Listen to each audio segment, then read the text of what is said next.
Assalamualaikum warahmatullahi wabarakatuh. Innal hamdalillah nahmaduhu wa nasta'inuhu wa nastaghfiruhu wa nastahdihi wa na'udzu billahi min syururi anfusina wa min sayyiati a'malina may yahdihillahu fala mudilla lahu wa may yudlil fala hadiyalah. Baik, pemirsa dimanapun Anda berada, sehubungan dengan Hari Raya Idul Adha atau Hari Raya Idul Kurban, maka ada beberapa pertanyaan dari masyarakat ataupun dari jamaah yang mengatakan bahwa kenapa hari Lebaran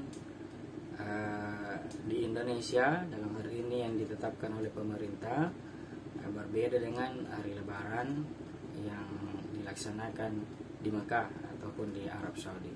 Kemudian pertanyaan selanjutnya mengatakan bahwa apa iya kita di sini melakukan puasa Arafah, sedangkan di Mekah sudah melakukan Lebaran atau sudah melakukan sholat Idul Adha. Nah, jamaah dirahmati Allah Subhanahu Wa Taala, tanpa mengurangi rasa hormatku kepada guru-guruku dan para ulama, maka izinkanlah kami dengan segala keterbatasan untuk menjawab pertanyaan jamaah. Baik, yang pertama yang harus kita ketahui bahwa bagaimana sih hukum dari Idul Adha itu ataupun sholat Idul Adha itu, bagaimana hukumnya? Nah, baik, jadi sholat Idul Adha sama halnya dengan sholat Idul Fitri yang hukumnya adalah sunnah. Sebagaimana yang kita ketahui bahwa sunnah itu adalah mayuthabu ala fi'lihi wa la yu'akabu ala tarkihi. Artinya adalah sunnah itu adalah sesuatu yang diberikan pahala apabila dikerjakan dan tidak mendapat hukuman ataupun tidak berdosa apabila ditinggalkan. Tentu sebaliknya, yang wajib adalah ma yusabu ala fi'lihi wa yu'akabu ala tarkihi. Wajib itu adalah sesuatu yang apabila dilakukan berpahala ataupun diberikan pahala, dan apabila ditinggalkan mendapatkan ganjaran dosa ataupun berdosa kalau ditinggalkan. Nah, dalam hal ini jangan sampai kita sebagai orang Islam terlalu mempersulitkan ataupun memperdebatkan jadwal sholat Idul Adha yang hukumnya sunnah, tetapi justru kita banyak meninggalkan yang wajib. Contoh sholat 5 waktu ataupun sholat Jumat. Banyak di antara kita yang terlalu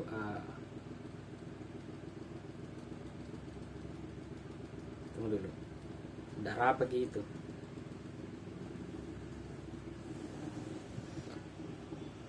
Stop ya.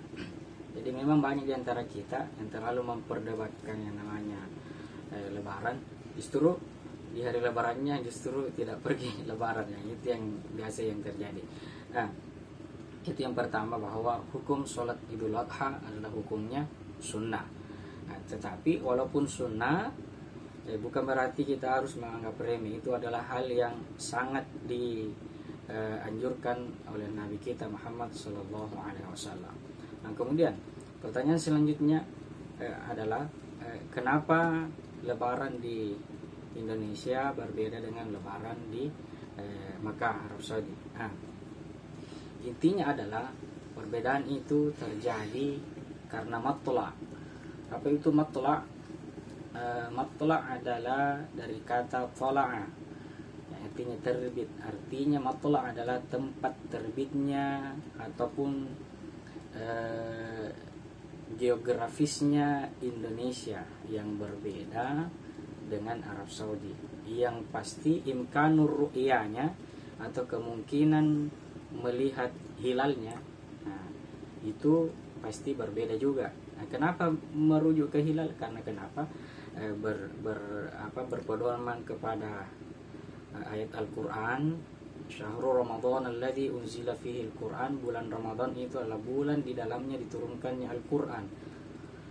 Hudal linnasi wa bayyinatin minal huda wal furqan, yang merupakan petunjuk dan penjelas. Faman syahida minkumus syahra falyasum, apabila di antara kalian ada yang menyaksikan asyhara ay al-hilal, menyaksikan hilal, falyasum, maka hendaklah berpuasa. Nah, ini merupakan pedoman utama dalam menentukan awal bulan. Walaupun di surah ini yang disebutkan adalah bulan Ramadan, tetapi ini mewakili adalah untuk menentukan awal bulan keseluruhannya, sebagaimana hadis Nabi kita Muhammad SAW mengatakan sumu li ru'yatihi wa aftiru li ru'yatihi, berpuasalah kalian karena melihat bulan, dan berbukalah ataupun wa aftiru, dan berlebaranlah ketika melihat hilal bulan. Nah, itu yang merupakan penentuan.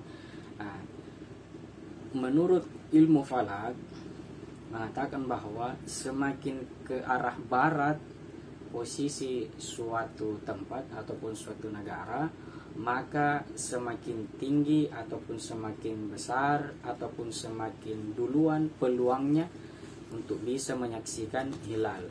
Nah, sebagaimana kita ketahui bersama bahwa Arab Saudi jauh lebih barat, sekitar 15.000 kilometer dari Indonesia. Berarti memang dia jauh lebih barat dibanding Indonesia, maka dia jauh lebih cepat bisa melakukan imkanur ru'yah, melihat kemungkinan adanya hilal dibanding kita di Indonesia.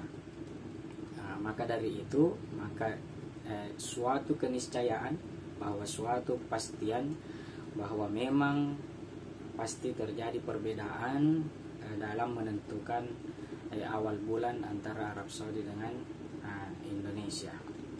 Nah, jamaah yang dirahmati Allah Subhanahu wa taala. Nah, kemudian pertanyaan selanjutnya adalah apa iya kita melakukan puasa Arafah di Indonesia, sedangkan di Arab Saudi justru di hari yang bersamaan itu berlebaran. Nah, jawabannya adalah ataupun wukuf ya. Jadi jawabannya adalah wukuf itu bukanlah menjadi acuan dinamakannya hari Arafah ataupun puasa Arafah. Justru puasa Arafah itu dikenal dengan puasa Arafah menurut Ar-Razi di dalam tafsirnya mengatakan bahwa i'lam, ketahuilah anna yawmas tsamin min Zulhijjah, ketahuilah bahwa sesungguhnya hari ke-8 di Zulhijjah itu yusamma biyaumit tarwiyah, dinamakan hari tarwiyah. Wa il yaumat ta'si, sedangkan di hari ke-9 minhu ay min Zulhijjah, dari bulan Zulhijjah, yusamma biyaumi Arafah, dinamakan sebagai hari Arafah. Nah, di sini menurut Ar-Razi mendefinisikan bahwa hari Arafah itu adalah dikenal sebagai hari ke-9 Zulhijjah, bukan hari wukufnya orang di Arafah. Nah, sampai di sini mungkin sudah jelas definisinya. Artinya apa? Mungkin saja bagi kita ketika tidak mendengar kabar tentang kapan wukufnya orang di Mekah atau di Arafah, kita bisa saja melakukan puasa Arafah di 9 Zulhijjah, karena memang definisinya adalah Yaumi Arafah adalah hari ke-9 Zulhijjah. Maka bagi kita yang ingin berpuasa Arafah, ya cukup definisinya adalah 9 Zulhijjah. Maka dari itu di sini sangat kental dengan ataupun sangat berpengaruh dari penetapan awal bulan Zulhijjah itu. Nah, kemudian kenapa itu hari Arafah disebut dengan hari Arafah? Ini tidak lepas dari sejarah Nabi Ibrahim ketika peristiwa untuk diperintahkannya untuk berkurban atau menyembelih anaknya. Disebutkan di dalam Al-Quran, Nabi Ibrahim mengatakan, "Ya bunayya, wahai anakku, inni ara fil manam, sesungguhnya saya melihat di dalam tidurku." Artinya Nabi Ibrahim sedang bermimpi, "Anni azbahuka, sesungguhnya saya menyembelihmu. Fanzur maza tara, maka katakanlah ataupun bagaimana pendapatmu." Ini sejalan dengan kisah anna Ibrahim alaihissalam, sesungguhnya Nabi Ibrahim alaihissalam ra'a fi manamihi, melihat di dalam mimpinya lailatul tarwiyah, di malam tarwiyah. Apa tadi definisi malam tarwiyah menurut Ar-Razi? Menurut Ar-Razi, malam tarwiyah adalah yusamma yaumis tamin, di hari ke-8 min Zulhijjah, dari bulan Zulhijjah. Ka'annahu yazbahu ibnahu, seolah-olah dia menyembelih anaknya. Fa asbaha mufkiran, maka dia menjadi ragu. Hal haza minallahi ta'ala, apakah mimpinya itu dari Allah Ta'ala, au minasyaitan, ataukah dari syaitan. Falamma ra'ahu lailata arafah, maka ketika dia bermimpi lagi lailata arafah. Lailata arafah tadi apa? Lailata arafah tadi adalah yaumut tasi min Zulhijjah, adalah hari ke-9 di bulan Zulhijjah. Faqala, maka Nabi Ibrahim berkata, atau Nabi Ibrahim meyakini, araftu, dia berkata araftu, saya mengetahui, ya Rabbi, wahai Tuhanku, annahu min indika, sesungguhnya mimpiku ini adalah dari Engkau ya Allah. Maka dari kata perkataannya Nabi Ibrahim berkata araftu, dari kata arafa, Nabi Ibrahim saya mengetahui, maka disitulah ditetapkan Yaumu Arafah, hari Arafah. Jemaah yang dirahmati oleh Allah Subhanahu Wa Taala. Jadi bisa saja karena perbedaan waktu, bisa saja orang di Makkah sudah berlebaran, kita baru berpuasa Arafah, karena memang kita baru dapat giliran di 9 Zulhijjahnya, justru di tanggal 9 Juli yang akan datang. Jemaah yang dirahmati Allah Subhanahu Wa Taala, sekira inilah yang merupakan jawaban dari pertanyaan kenapa perbedaan Indonesia berlebaran berbeda dengan Arab Saudi, dan apakah mungkin kita baru berpuasa Arafah sedangkan di Mekah sudah berlebaran. Sekira itu ini jawaban dari pertanyaan, bukan untuk menyalahkan pendapat yang berbeda, tapi ini sebagai penjelas bagi kita yang masih ragu terhadap apa yang telah ditetapkan oleh pemerintah kita. Tergantung kita mau mengikuti yang mana. Yang jelas jangan mudah menyalahkan seseorang, bahkan jangan sekali-kali menghinakan orang hanya karena perbedaan pendapat. Sekian, wallahu hadi ila syiratil mustaqim. Wassalamualaikum warahmatullahi wabarakatuh.